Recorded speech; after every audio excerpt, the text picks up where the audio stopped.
محمود غزنوی کو جس کارنامے کی بدولت عالمگیر اور ابدی شہرت حاصل ہوئی وہ سومنات کا مارکا ہے۔ یہ وہ مارکا ہے کہ جس کے حوالے سے جہاں محمود غزنوی کی عظمتوں میں حقیقی معنوں میں اضافہ ہوا، وہاں اسی مارکے کے حوالے سے اس پر متعصب مورخین نے سب سے زیادہ کیچڑ اچھالنے کی کوشش کی۔ سومنات کا مارکا در حقیقت کفر و اسلام کا مارکا تھا۔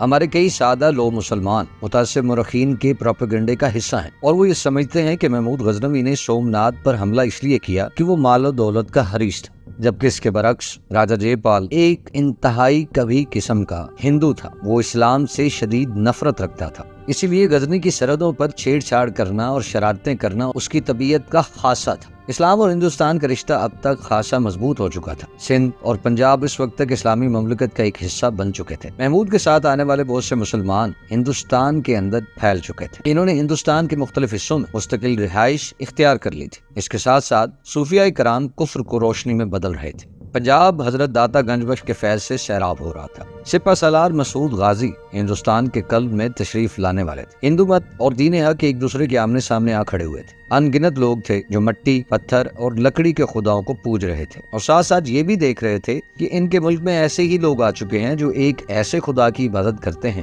جسے کسی نے نہ دیکھا ہے اور نہ ہی دیکھ سکتا ہے۔ وہ ایسے لوگوں سے شدید نفرت کرتے تھے جو اندیکھے خدا پر ایمان لائے تھے۔ وہ انہیں ملیا میٹ کر دینا چاہتے تھے۔ ہندو مت کو دین اسلام للکار رہا تھا۔ بتوں کو پوجنے والے حق کی آواز کا مقابلہ کر سکے تھے، نہ ہی اسے سننے کے لیے تیار تھے۔ وہ اپنے لکڑی، مٹی اور پتھر کے بتوں کے سامنے ہی سر جھکاتے اور اپنے نجات کے طالب تھے، اور نجات دینے کی طاقت ان بے جان بتوں میں کہاں سے آ سکتی تھی؟ اس لیے وہ صرف نفرت کے سہارے جی رہے تھے۔ اس وقت ہندوستان کے ہر مندر سے مسلمانوں اور اسلام کے خلاف پروپیگنڈا ہو رہا تھا۔ ایک ہی نعرہ پوری ہندو جاتی لگا رہی تھی کہ کسی طرح مسلمانوں کو ملیا میٹ کر دیا جائے اور اسلام کا نام و نشان اس خطے سے مٹا دیا جائے۔ میں یہاں پر اپنے بھولے والے مسلمانوں سے ایک سوال کرنا چاہتا ہوں کہ جو کہ متعصب مورخین کے پروپیگنڈا کا حصہ بن چکے ہیں، آج کی موجودہ صورتحال کیا ان ہندوؤں کے شریر ہونے اور اس کو جاننے کے لیے کافی نہیں ہے؟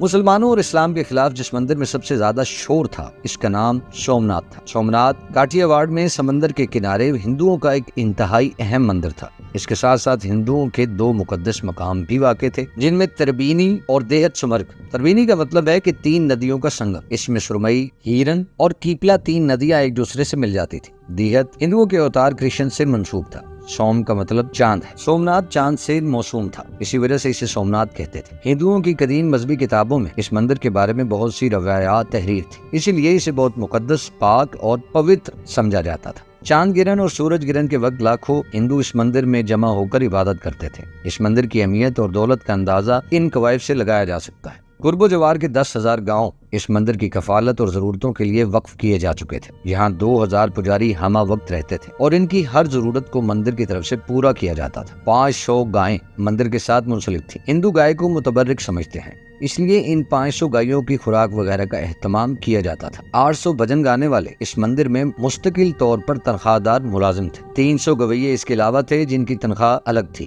مندر کا گھنٹا سونے کی ایک زنجیر میں لٹکا ہوا تھا جس کا وزن 200 من بتایا جاتا ہے۔ یہ گھنٹا عبادت کے وقت بجایا جاتا تھا۔ لنگ کے مجسمے کے اشنان کے لیے ہر روز دریائے گنگا سے پانی آتا تھا جو وہاں سے 1000 میل دور تھا۔ سومنات کے مندر کی عمارت کے بارے میں بھی طرح طرح کی روایات مشہور ہیں، تاہم عام قیاس یہ ہے کہ اس عمارت کو چندر سبلی راجاؤں میں سے کسی ایک نے بنوایا تھا۔ نیز یہ بھی بتایا جاتا ہے کہ مندر میں 56 عدد ستون تھے۔ اس مندر کے ساتھ طرح طرح کی کرامات منسوب کی گئی تھی۔ دعویٰ کیا جاتا تھا کہ سومنات میں عبادت کی وجہ سے سمندر میں مد و جزر آتا ہے۔ سومنات کے بارے میں یہ پروپیگنڈا بھی عام تھا کہ اسے فتح نہیں کیا جا سکتا۔ یہ مندر ناقابل تسخیر ہے، جو اس پر حملہ کرے گا دیوتا اسے بھسم کر دیں گے۔ سومنات کے مندر کے پجاری محمود غزنوی کے خلاف مسلسل پروپیگنڈا کر رہے تھے۔ وہ بار بار اعلان کرتے تھے اور ہندوؤں کے دلوں میں یہ یقین پختہ کرتے تھے کہ چونکہ اس مندر کو دیوتاؤں کا تحفظ حاصل ہے، اس لیے محمود غزنوی اسے کبھی فتح نہیں کر سکتا۔ نادان پجاری۔ دراصل ان کے دعوے کی وجہ یہ تھی کہ سومنات کا محل وقوع ایسا تھا کہ ان کے خیال میں سلطان محمود غزنوی وہاں نہ پہنچ سکتا تھا۔ دراصل وہ محمود غزنوی کی حقیقت سے آشنا ہی نہیں تھے۔ انہیں علم ہی نہیں تھا کہ ان کے یہ دعوے ہی دراصل ان کے لیے بربادی کا سامان بن رہے ہیں۔ اس طرح وہ شخص کو چیلنج کر رہے ہیں جو مشکل سے مشکل ترین چیلنج قبول کرنے کا عادی ہے۔ وہ محمود کو اپنی ان بے سر و پا باتوں سے خود مشتعل کر رہے تھے۔ محمود کو علم تھا کہ سومنات میں مسلمانوں اور اسلام کے خلاف کیا کھچڑی پک رہی ہے۔ سومنات کے بارے میں پجاریوں کی لافزنی کا بھی اسے علم ہو چکا تھا۔ کہا جاتا ہے کہ ایک بار جب اس کے سامنے یہ باتیں دہرائی گئیں کہ سومنات کے